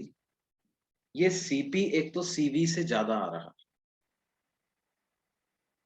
Cp is greater than Cv, है ना? मतलब 1 मोल हाइड्रोजन गैस है, एक बार मैंने उसको क्या किया, बिल्कुल रिजिड कंटेनर में बंद करके गर्म किया, और एक बार मैं ऐसे कंटेनर में गर्म कर रहा हूं where I allow the gas to expand slowly. तो किस केस में मुझे same amount of rise in temperature के ज्यादा हीट सप्लाई करनी पड़ेगी? सर आइसोबारिक के लिए। आइसोबारिक में जब गैस को हम एक्सपैंड करना अलाउ कर रहे हैं, तो for same degree rise in temperature मेरे को ज्यादा हीट सप्लाई करनी पड़ेगी। क्या ये बात समझ में आती है? Yes sir. Yes sir. क्यों? उसमें वर्क डन भी लगेगा। उसमें क्या हो रहा है, हम जो हीट सप्लाई कर रहे हैं वो पूरा इंटरनल एनर्जी में कन्वर्ट नहीं हो रहा है, उसमें गैस कुछ अमाउंट वर्क भी कर दे रही है ना? Yes sir. हाँ सर। वो एक तरीके से सराउंडिंग्स कुछ प्रेशर एक्सर्ट कर रहा है, तो सराउंडिंग को पुश कर रही है ना गैस, तो उसमें भी तो कुछ एनर्जी खर्च हो रही है उसकी, यस सर। है ना? तो हमें क्या है, सेम टेम्परेचर बढ़ाना है, मतलब सेम अमाउंट से इंटरनल एनर्जी बढ़ानी है। तो क्या है, आइसोकोरिक प्रोसेस में कम हीट से ही बढ़ जाएगा, लेकिन आइसोबारिक में हमें ज्यादा हीट सप्लाई करनी पड़ेगी। लेकिन एक बड़ी इंटरेस्टिंग चीज है, ये जो Cp माइनस Cv का रेशियो अगर मैं निकालूं, Cp और Cv का डिफरेंस अगर निकालूं, तो कितना आएगा देखो? सर आर ही आ रहा है। F/2 + 1 into R minus F/2 into R, ये आ रहा है ना? तो Fr/2 से Fr/2 कैंसिल होगा, तो Cp माइनस Cv की क्या वैल्यू आ रही है बच्चों? आर। मतलब for any type of an ideal gas, for any ideal gas, Cp minus Cv is a universal constant. Constant. ये बात समझ में आती है बच्चों? यस ये सर।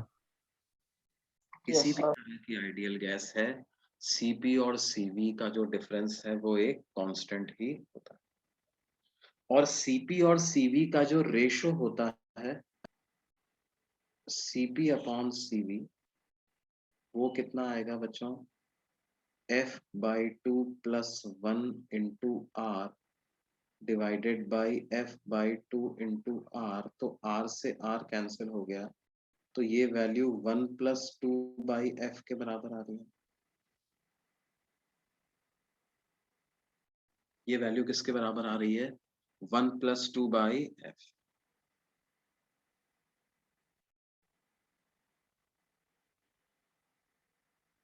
Yes sir. ये क्या है? डिग्री ऑफ फ्रीडम पे डिपेंड करता है।